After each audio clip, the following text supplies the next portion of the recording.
علم دولت سے بہتر ہے کیونکہ علم تمہاری حفاظت کرتا ہے جبکہ دولت کو تمہیں حفاظت میں رکھنا پڑتا ہے۔ علم کی اہمیت کو واضح کرتے ہوئے حضرت علی نے اس بات کی نشاندہی کی کہ دولت فانی ہے مگر علم انسان کی شخصیت اور کردار کو نکھارتا ہے۔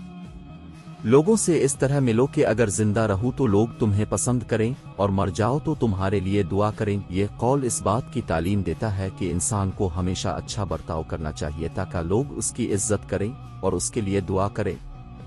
سب سے بڑی دولت عقل ہے اور سب سے بڑی غربت جہالت ہے۔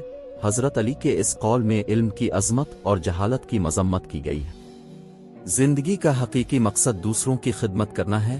اس قول سے یہ سبق ملتا ہے کہ انسان کی زندگی کا اصل مقصد صرف اپنی ذات کی فکر کرنا نہیں بلکہ دوسروں کی بھلائی کے لیے کام کرنا بھی ضروری ہے۔ محنت کبھی ضائع نہیں جاتی، صرف وقت لگتا ہے۔ محنت اور کوشش کے نتائج کا فوراً نظر آنا ممکن نہیں، لیکن وقت کے ساتھ ساتھ انسان کی محنت ضرور رنگ لاتی ہے۔ جو دوسروں کے لیے گڑھا کھودتا ہے خود اسی میں گرتا ہے۔ یہ قول ہمیں خبردار کرتا ہے کہ دوسروں کے خلاف سازشیں کرنے سے انسان خود مشکل میں پڑ سکتا ہے۔ جو گزر گیا اسے بھول جاؤ اور جو آنے والا ہے اس کی فکر کرو۔ وہ ماضی پر افسوس کرنے کے بجائے مستقبل کے بارے میں سوچنا زیادہ مفید ہے۔ اللہ پر بھروسہ کرنا کامیابی کی پہلی شرط ہے۔ ایمان اور یقین انسان کی کامیابی کی بنیاد ہے۔ اللہ پر بھروسہ کر کے ہی انسان کو سکون اور اطمینان حاصل ہوتا ہے۔ نماز برائی اور بے حیائی سے روکتی ہے۔ اسلام میں نماز کو انتہائی اہمیت دی گئی ہے کیونکہ یہ انسان کو برائیوں سے دور رکھتی ہے۔ نیت انسان کے عمل سے زیادہ اہمیت رکھتی ہے۔ اسلام میں نیت کی پاکیزگی اور اخلاص پر زور دیا گیا ہے کیونکہ اللہ تعالیٰ انسان کے دل کے حال کو جانتا ہے۔ دنیا میں ایسے رہو جیسے تم ہمیشہ زندہ رہنے والے ہو اور آخرت کے لیے ایسے تیاری کرو جیسے کل تمہاری موت ہو۔ یہ قول انسان کو اس بات کی نصیحت کرتا ہے کہ دنیاوی زندگی اور آخرت دونوں کے لیے تیاری ضروری ہے۔ علم کے بغیر انسان اندھیرے میں ہوتا ہے۔ علم کو روشنی کا ذریعہ قرار دیا گیا ہے اور جہالت کو اندھیرے سے تشبیہ دی گئی ہے۔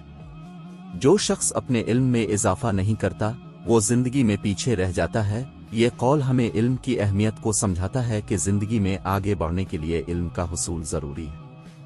علم کا دروازہ ہمیشہ کھلا رہتا ہے، بس اسے کھٹکھٹانے والا چاہیے۔ یہ قول اس بات کی طرف اشارہ کرتا ہے کہ علم کا حصول ہر وقت ممکن ہے، بس سیکھنے کی لگن ضروری ہے۔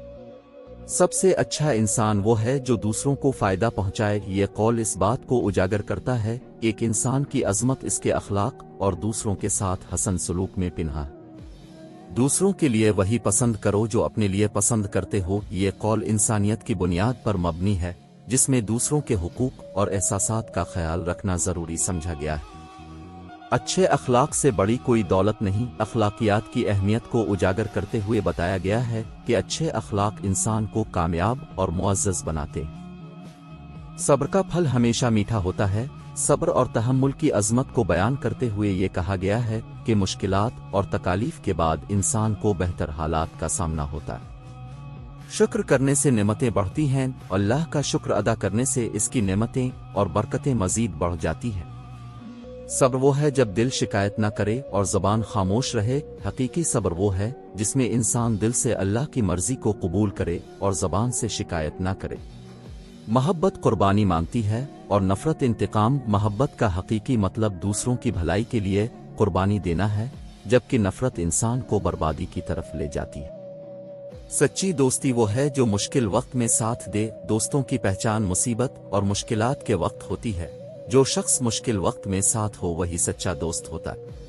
محبت وہ نہیں جو کسی کو اپنے قریب کرے، بلکہ محبت وہ ہے جو دوسروں کی خوشیوں میں خوش ہو۔ یہ قول محبت کی خالص شکل کو بیان کرتا ہے جس میں خود غرضی کی بجائے دوسروں کی خوشیوں کا خیال رکھا جاتا ہے۔ زندگی ایک بار ملتی ہے، اسے بہترین طریقے سے جیو گے۔ زندگی کی اہمیت اور اس کے مختصر ہونے کو بیان کرتے ہوئے کہا گیا ہے کہ اسے ضائع نہ کرو۔ موت برحق ہے، اس کے لیے ہر لمحہ تیار رہو۔ یہ قول انسان کو یاد دلاتا ہے کہ موت سے فرار ممکن نہیں، اس لیے ہمیشہ آخرت کی تیاری کرنی چاہیے۔ زندگی کی قدر وہی جانتا ہے جس نے موت کو قریب سے دیکھا ہو۔ یہ قول انسان کو زندگی کی حقیقت اور اس کی ناپائیداری کا احساس دلاتا ہے۔